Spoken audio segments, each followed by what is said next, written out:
অনেক চাওয়ার পর আমি আমার প্রিয়জনকে নিজের স্বামী করতে পেরেছি। গত ৭ ফেব্রুয়ারি আমাদের বিয়ে হয়েছে, আলহামদুলিল্লাহ। আমাদের বিয়ে হওয়ার সম্ভাবনা ছিল 0%, কিন্তু আল্লাহ মিরাক্কেল করে দিয়ে এইভাবে আমাকে এত খুশি করে দিবে আমি কল্পনাও করিনি। আল্লাহু আল্লাহু আল্লাহু আল্লাহ।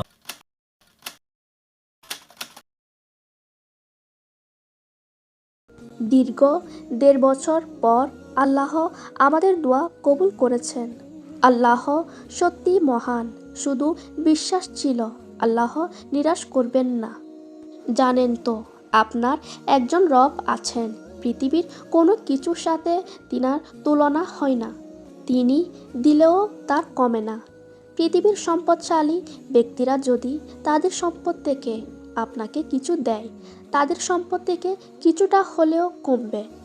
আর আল্লাহ তাআলা যদি সৃষ্টির প্রথম থেকে শেষ অবধি সকলের সব চাওয়া পূর্ণ করে, তাহলে আল্লাহ তাআলার ঠিক ততটুকুই কমবে। একটা সুইকে সমুদ্রের পানিতে চুবিয়ে নিলে সুইয়ে যতটুকু পানি লেগে থাকবে, মানে কোনো কিছুই কমবে না।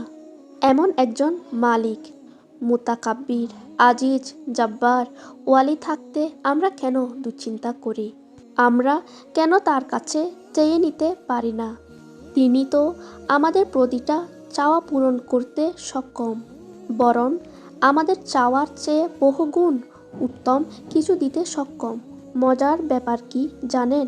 আমাদের যখন কারো কাছে কোনো কিছু চাইতে হয়, তখন কষ্ট করে মানুষটার কাছে যাওয়া লাগে, কিন্তু আমাদের রব, তিনি অতি নিকটে, ডাকা মাত্রই তিনি সাড়া দেন।